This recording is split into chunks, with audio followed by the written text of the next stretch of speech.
Hello दोस्तों, good morning, नमस्कार, सुप्रभात, राधे राधे। एक बार सभी लोग बता देंगे आप लोग कैसे हैं और पिछले क्लासों का रिवीजन करके सब लोग आएंगे। ठीक है, बैठ जाओ, आप लोग भी बैठ जाओ। हो गया? चलो, पिछली क्लासों में हमने देखा, कहाँ तक दिया? हमने देखा हरे वंश को क्या कहते हैं? पितृहंता वंश कहते हैं। क्या कहते हैं? पितृहंता वंश कहते हैं। अगर मैं आपसे पूछूं पहला पितृहंता कौन, तो क्या बोलोगे? अजातशत्रु। दूसरा पितृहंता कौन? इस प्रकार से पूरा का पूरा हरे वंश क्या हो गया? ठीक है ना? तो हमने भी यहाँ पीछे की कहानी देख ली बिंबिसार। आज हम क्या पढ़ेंगे? आज हम कहाँ से देखेंगे? बिंबिसार से देखेंगे। हेडिंग बना लेंगे क्या? बिंबिसार। ठीक है, बिंबिसार। आप लोग ध्यान से सुनेंगे, ठीक है ना? बिंबिसार। और मैं जो पूछूंगा, पूछे गए प्रश्नों का फटाफट आंसर करना है, ठीक है ना? चलो बताना, बिंबिसार का अगर मैं शासनकाल पूछूं तो क्या रहा? बिंबिसार गद्दी पे कब तक रहा? कौन से समय में रहा? तो आप देखोगे 500, बताना। बिंबिसार तो हमने पढ़ लिया, हमको अजातशत्रु से पढ़ना है, ठीक है सर? अजातशत्रु, बिंबिसार तो हमने पिछले क्लास में पढ़ लिया, अजातशत्रु से पढ़ेंगे, ठीक है ना? अजातशत्रु हेडिंग बना लेंगे क्या? अजातशत्रु। क्या बनाएंगे? अजातशत्रु। अजातशत्रु हेडिंग क्या बनाएंगे? अजातशत्रु। और अब आप क्वेश्चन मेरा क्या है? अजातशत्रु कितने समय तक गद्दी पे रहेगा? 32 साल तक।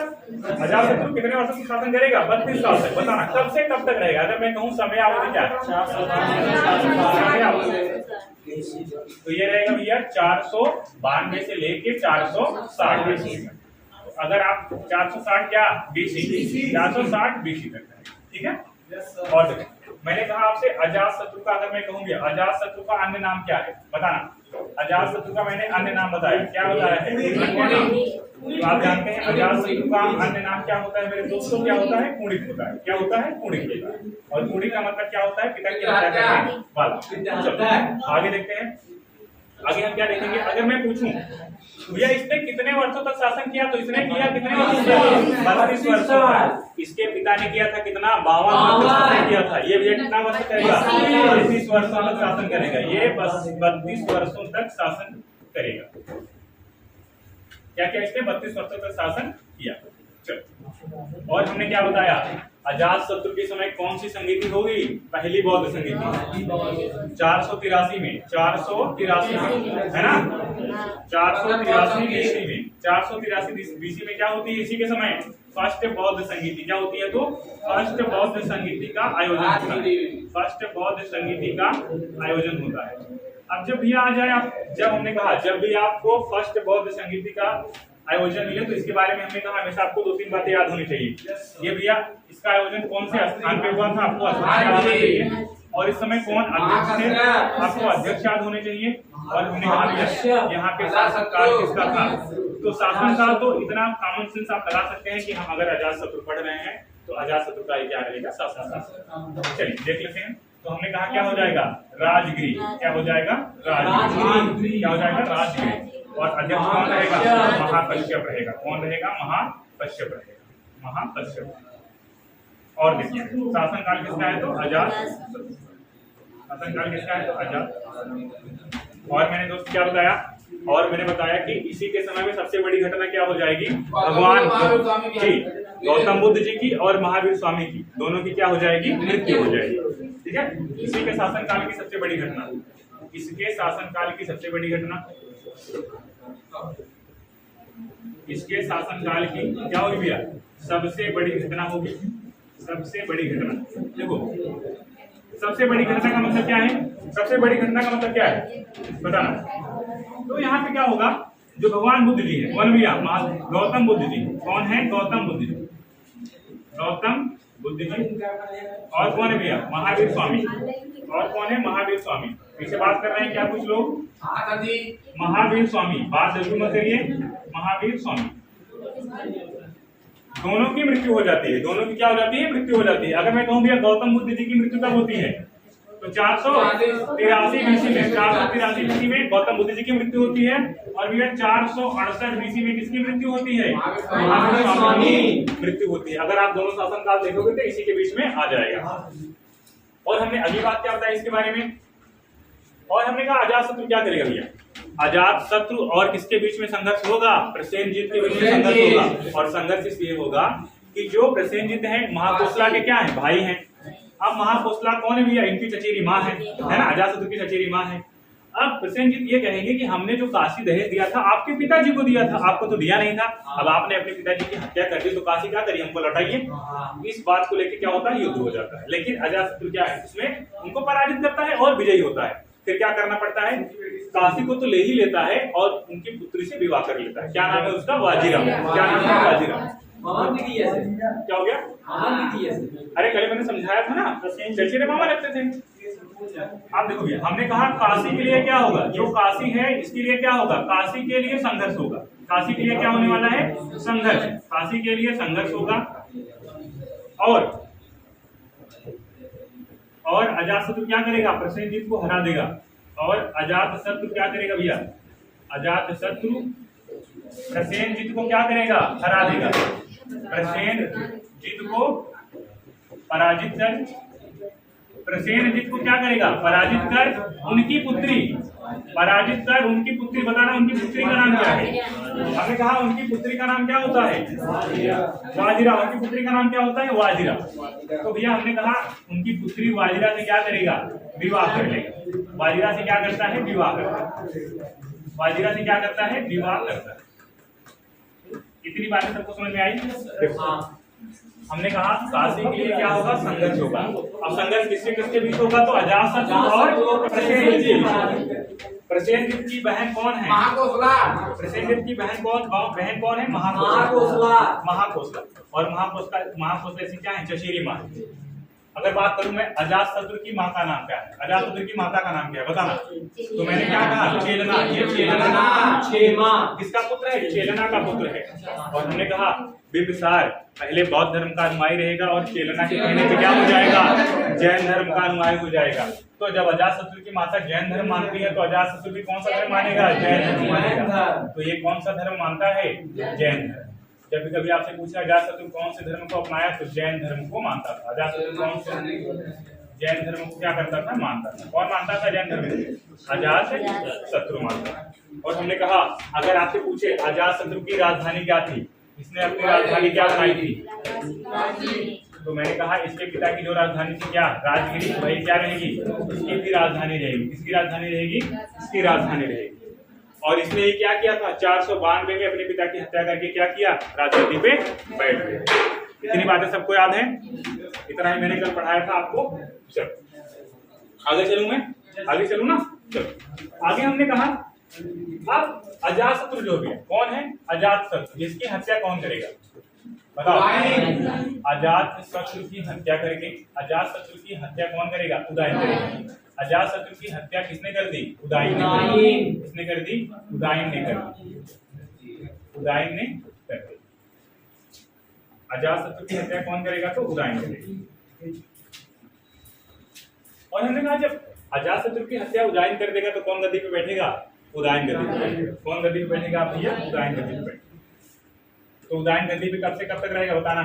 हमने कहा अगर बात करें उदयन के समयावधि की, बात करेंगे उदयन के समयावधि की। इसकी भैया उदयन के समयावधि, समयावधि का मतलब इसका शासनकाल। ये कब रहेगा, ये 460 से लेके कितना, 444 तक रहेगा। और हमने कहा इसके दादाजी ने 52 वर्षों तक शासन किया, इसके पापा अजातशत्रु ने 32 वर्ष, ये कितने वर्ष तक शासन करेगा, 16 वर्षों तक। तो भैया बात करें उदयन कितने वर्षों तक शासन करेगा, 16 वर्षों तक शासन करेगा। 16 वर्षों तक क्या करेगा, शासन करेगा। 16 वर्षों तक शासन किया, किसने किया, उदयन ने किया। और हमने कहा भैया उदयन क्या करेगा, पाटलिपुत्र नगर की स्थापना करेगा। हमने कहा सबसे जरूरी बात इसके बारे में जो है क्या है, पाटलिपुत्र नगर की स्थापना। पाटलिपुत्र नगर की स्थापना, पाटलिपुत्र नगर की स्थापना क्या करेगा मेरे दोस्तों, पाटलिपुत्र नगर की क्या करेगा, ये स्थापना करेगा। और हमने कहा सबसे जरूरी बात यही उदयन से पूछता है कि बार बार ये एग्जाम में पूछा गया पाटलिपुत्र नगर की स्थापना कौन करेगा, तो उदयन। और उदयन ये नगर की स्थापना करेगा तो कौन सी नदी के किनारे करेगा, मैंने कहा गंडक, सोन और गंगा नदी, संगम। गंडक नदी, गंडक है, सोन है और कौन है भैया, गंगा। गंगा नदी के क्या करेगा, गंगा नदी के संगम, गंगा नदी के संगम पर किसकी स्थापना करता है, पाटलिपुत्र की स्थापना करते हैं। और पाटलिपुत्र को ही और इसे ही अपनी राजधानी बनाया। इसे ही क्या करेगा, अपनी राजधानी बनाया। कौन बनाया, उदयन ने बनाया। इसने ही अपनी क्या बनाया, राजधानी बनाया। किसने बनाया? उदयन ने बनाया। उदयन के बारे में हमने आपको इतना ही बताया बस। उदयन के बाद गद्दी पे कौन बैठेगा? बोलना। नागदशक। कौन बैठेगा?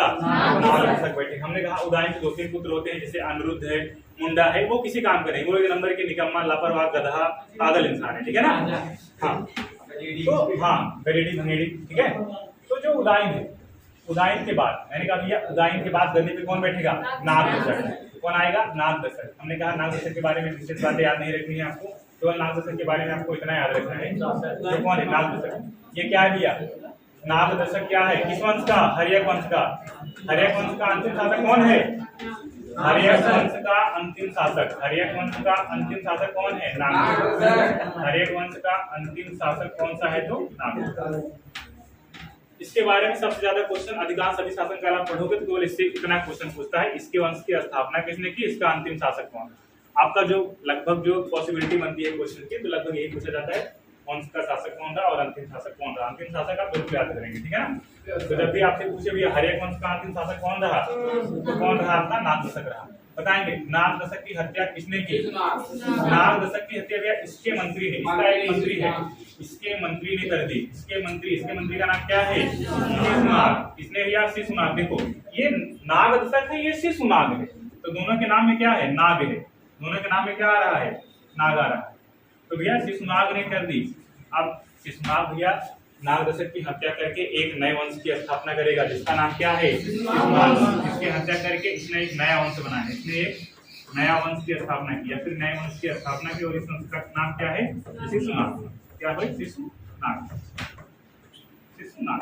और हमने कहा शिशुनाग वंश की स्थापना करेगा 412 से लेकर 344 तक पूरा क्या रहेगा? शिशुनाग वंश चलेगा। अब ये आपका काम है, इसका अंतर निकालिए और ये पता करिए कि इस पे शिशुनाग वंश कितना साल तक रहेगा। कितना आ रहा है लगभग? कितना? एक बार मुझे इसका आंसर निकाल के बताना कितना आ रहा है, एकदम एग्जैक्ट बताना। पक्का 68 आ रहा है? Yes sir. आ रहा है कंफर्म? Yes sir. तो भैया 68 साल तक क्या रहेगा मगध पे? अब शिशुनाग वंश का शासन रहेगा। जैसे आपने अंतर निकाला था 132 के आसपास, 132 के आसपास आया था, कौन सा? हर्यक वंश। तो हर्यक वंश उतने साल तक रहेगा पूरा, मतलब हर्यक वंश में जितने राजा थे सबने मिलकर शासन किया। और वैसे भैया 68 साल के आसपास क्या आएगा आपका? शिशुनाग वंश ने कहाँ शासन किया? मगध पे शासन किया। बात समझ में आई? तो भैया जब भी आपसे पूछेगा शिशुनाग वंश की स्थापना किसने की, तो क्या कहेंगे? शिशुनाग ने की। तो आज हम क्या आगे चलें? शिशुनाग वंश पढ़ाएं आपको? टाइम है ना? थोड़ा सा है, थोड़ा सी जानकारी ले लेंगे शिशुनाग के बारे में। कल मैं अच्छे से पढ़ाऊंगा शिशुनाग वंश के बारे में, ठीक है। आज हम शिशुनाग वंश की स्थापना तो देख ही लेंगे। चलो तो हेडिंग क्या बनाएंगे सभी प्यारे दोस्त? शिशुनाग वंश। क्या बनाएंगे? शिशुनाग। शिशुनाग वंश। हाँ भैया शिशुनाग वंश आपको स्थापना कल हमने एक लगा दिया था। शिशुनाग वंश क्या है? तो शिशुनाग। शिशुनाग वंश। चलो आगे चलो देखते हैं क्या है शिशुनाग वंश। बात करेंगे भैया इसके समयावधि, बात करेंगे इसके समयावधि। समयावधि का मतलब समझ पा रहे हैं? टाइम पीरियड, ठीक है। तो भैया हमने कहा 412 से लेके कितना? 344, वो भी क्या? बीसी। अब हम लोग धीरे धीरे घटते हुए आएंगे, एक समय आएगा हम लोग एक एडी पहुंच जाएंगे और फिर क्या करेंगे? पढ़ना शुरू करेंगे। चलो शिशुनाग वंश की सबसे पहले स्थापना किसने की, या फिर संस्थापक कौन है? संस्थापक आप कह सकते हैं, या फिर क्या कह सकते हैं? स्थापना किसने? ज्यादा सही रहेगा। शिशुनाग वंश की स्थापना किसने की? तो भैया स्थापना की है किसने? शिशुनाग ने की। किसने की है? शिशुनाग ने। शिशुनाग ने क्या की है? इस वंश की स्थापना की। चलो आगे देखें। अब तक तो राजधानी कहाँ थी? राजगिरी थी, है ना। कौन? बिंबिसार भी राजगिरी रखा, अजातशत्रु आया उसने भी राजगिरी, उदयन आएगा तब भी राजधानी क्या रहेगी? पाटलिपुत्र हो जाएगी, तब राजगिरी नहीं रहेगी। पाटलिपुत्र नगर की स्थापना करेगा, राजधानी क्या कर देगा? पाटलिपुत्र कर देगा। लेकिन भैया जब शिशुनाग आएगा, देखो जब शिशुनाग आएगा, बात करेंगे शिशुनाग कितने साल तक रहेगा। देखो शिशुनाग भैया 412 से शासन करना शुरू करेगा और 492 तक शासन करेगा। 492 बीसी तक। जरा निकाल के बताना शिशुनाग ने कितने वर्ष तक शासन किया? सॉरी गलती हो गया, वो 392। तो 392 इसको बना दे रहा हूँ, तो बता देना मुझे कितना साल। देखो ये क्या भैया आपका 392, ठीक है। 392 इसको बना देंगे 392। कितना आया? 20 साल आया। तो भैया 20 वर्ष तक शासन कौन करेगा? 20 वर्ष तक शासन कौन करेगा? 20 वर्ष। जब भी आपसे कहे 20 वर्षों तक शासन किसने किया, शिशुनाग। ये कभी पूछेगा नहीं, केवल ये आपको जानने के लिए है कि कितने वर्षों तक कौन रहा, ठीक है ना। शिशुनाग ने 20 वर्षों तक क्या किया, शासन किया। देखिए अब क्या हो जाएगी, अब शिशुनाग जब आएगा तो ये राजधानी अपना बदल देगा। तब तक राजधानी क्या थी, पाटलिपुत्र थी, लेकिन इसने राजधानी मगध की कहाँ बना दी, वैशाली। क्या बना दी, वैशाली बना दी। जब भी आपसे कहे भैया राजधानी वैशाली, शिशुनाग वंश की राजधानी क्या थी, वैशाली, मतलब ये कहाँ है, मगध के सारे साम्राज्य हैं, तो आपसे कहेगा शिशुनाग वंश ने मगध की राजधानी कहाँ बना दी, वैशाली बना दी। इतनी बात समझ में आई। अब इसके बाद भैया इसका पुत्र आएगा। इसका पुत्र कौन है, कालाशोक। कौन है, कालाशोक। इसका अन्य नाम मतलब पुराणों में मिलता है क्या, काकवर्ण मिलता है। क्या मिलता है, काकवर्ण। इसके बाद इसका पुत्र राजगद्दी पर बैठेगा, उसका नाम क्या है, कालाशोक। क्या है, कालाशोक। क्या है, तो काला क्या है, काला। इसके बाद बैठेगा गद्दी पे शिशुनाग के बाद। मैं यहाँ पे लिखूं ऐसे, यहाँ पे मैं ये ले रहा हूँ। शिशुनाग के बाद कौन गद्दी पे बैठेगा, कालाशोक गद्दी पे। इतना आप नोट करेंगे, धीरे धीरे आप नोट करिए, कोई दिक्कत नहीं, आराम से।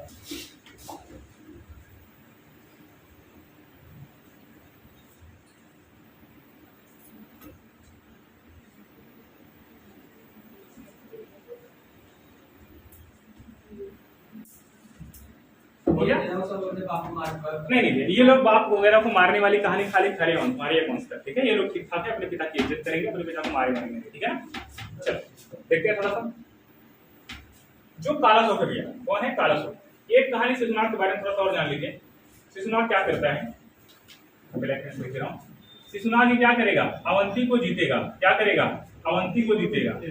अवंती हमने बताया, अवंती के राजा थे कौन, चंद्रप्रदोत, जिनको क्या हो गया था, साथ बीमारी हो गई थी बिंबिसार के समय में, तो वहां पे जीवक गया था उनके इलाज के लिए। जीवक ने इलाज किया, उसने अवंती को क्या कर दिया, मगध के अधीन कर दिया था। तो ये क्या करेगा भैया, अवंती को जीतेगा। ये क्या क्या क्या करेगा भैया, अवंती को जीतेगा। अवंती को अवंती को किसने जीता बताओ, शिशुनाग ने जीता। अब बात करें अवंती के राजा कौन थे उस समय, चंद्रप्रदोत। अब अवंती को जीता तो चंद्रप्रदोत को हराया ही होगा, है ना। इसने अवंती को जीता, चंद्रप्रदोत को हरा के। अवंती के राजा कौन है, चंद्रप्रदोत, और अवंती को किसने जीता, शिशुनाग ने जीता, और अपने साम्राज्य में क्या किया, मिला दिया, ठीक है। उसके बाद कालाशोक की कहानी शुरू होगी। और फिर बात आई कालाशोक राजगद्दी पे कब बैठेगा, तो 392 से बैठेगा भैया, ये रहेगा 366 बीसी तक। जरा बताना मुझे जो कालाशोक है ये कितने वर्षों तक गद्दी पे रहेगा, एक बार इसको घटा के निकाल के बताना, आराम से एग्जैक्ट बताना, ठीक है ना। ये आपका काम है। चलो 26।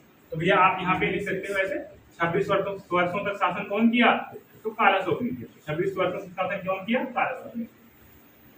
कालाशोक के 10 पुत्र होते हैं, 10 के 10 फालतू इंसान, बेकार इंसान, ठीक है। उसमें से कालाशोक का 10वां पुत्र होता है कौन, नंदीवर्धन। क्या नाम होता है, नंदीवर्धन। इसी के बारे में आएगा। वही शिशुनाग वंश का क्या है, अंतिम शासक कौन है, नंदीवर्धन। थोड़ी सी बात है इसके बारे में, कालाशोक के बारे में, तो हम बता देंगे, ठीक है। तो भैया कालाशोक क्या करता है भैया, 392 से 366 बीसी तक क्या करता है, गद्दी पे बैठता है, और 26 वर्षों तक क्या करेगा, शासन करेगा। बात है भैया इसका अन्य नाम भी मिलता है, जी हाँ, इसका अन्य नाम मिलता है। और हमने कहा इसका अन्य नाम क्या मिलता है, काकवर्ण मिलता है। क्या मिलता है मेरे दोस्तों, काकवर्ण। काकवर्ण अन्य नाम क्या मिलता है इसका, तो काकवर्ण। ऐसे लिख लेना, कालाशोक का अन्य नाम क्या मिलेगा, काकवर्ण मिलेगा। आप इतनी बातें नोट करेंगे, फिर हमारी चलते हैं।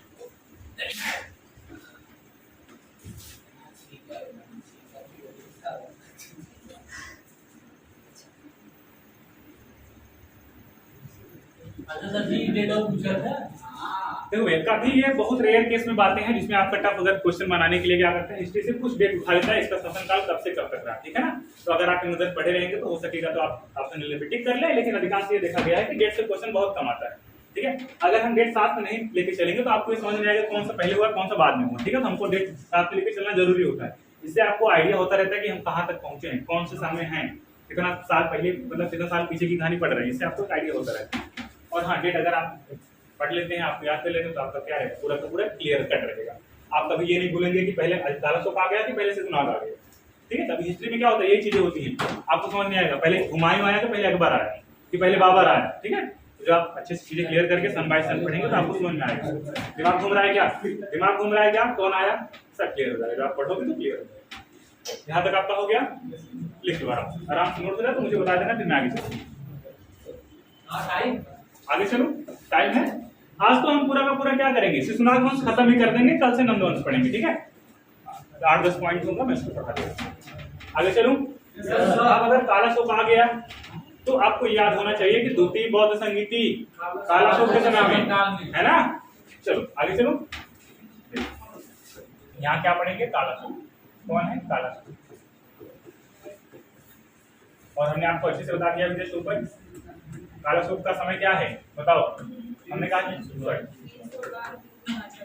से 366, हमने कहा 392 से 366, कितना है 366 BC।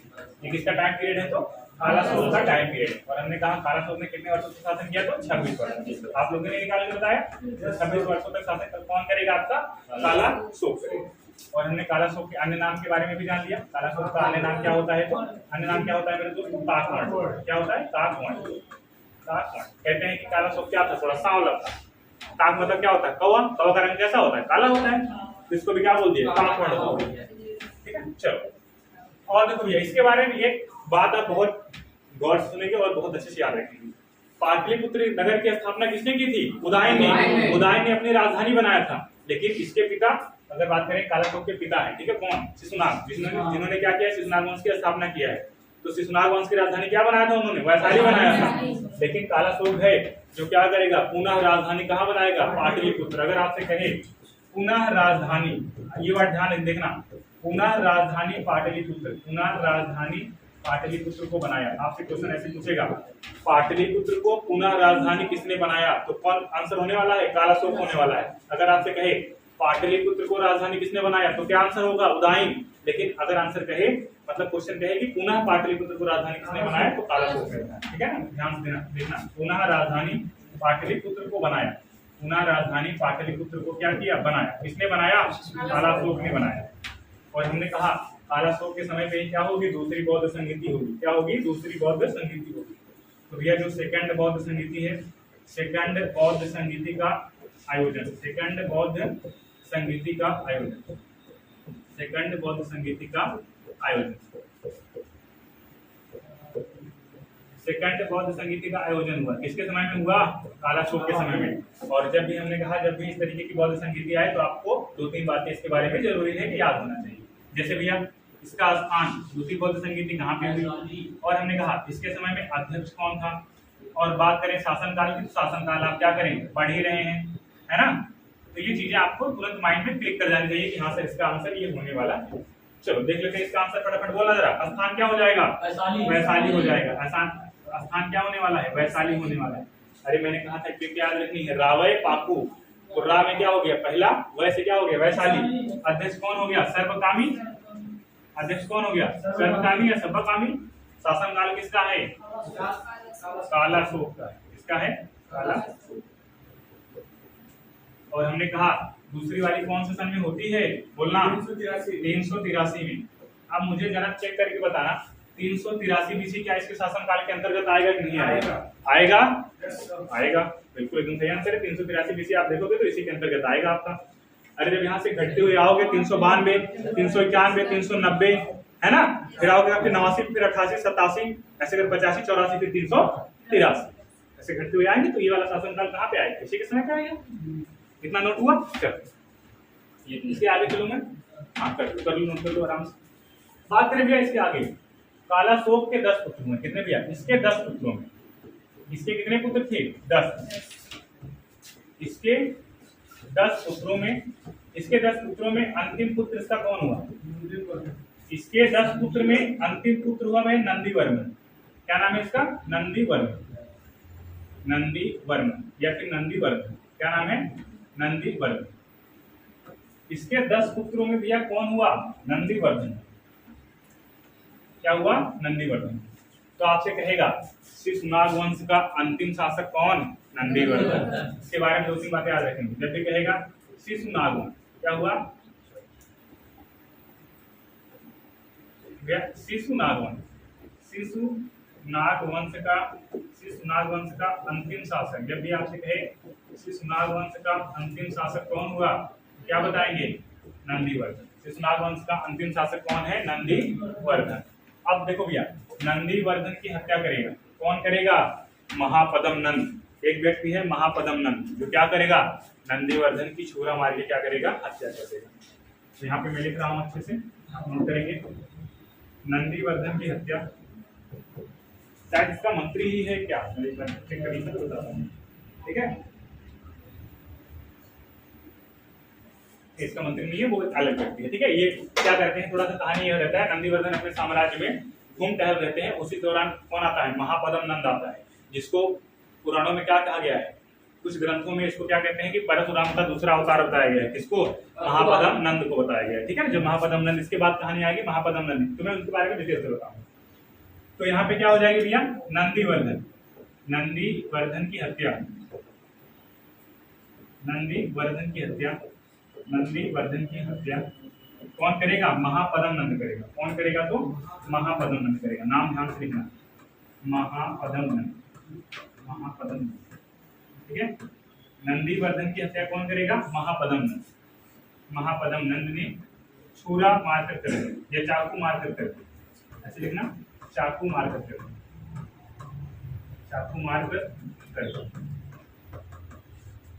नंदीवर्धन किसकी हत्या करेगा, नंदीवर्धन, यही नंदीवर्धन की हत्या महापदम नंद ने चाकू मारकर कर दी। और नंदीवर्धन क्या है, शिशुनाग वंश का क्या है, अंतिम शासक।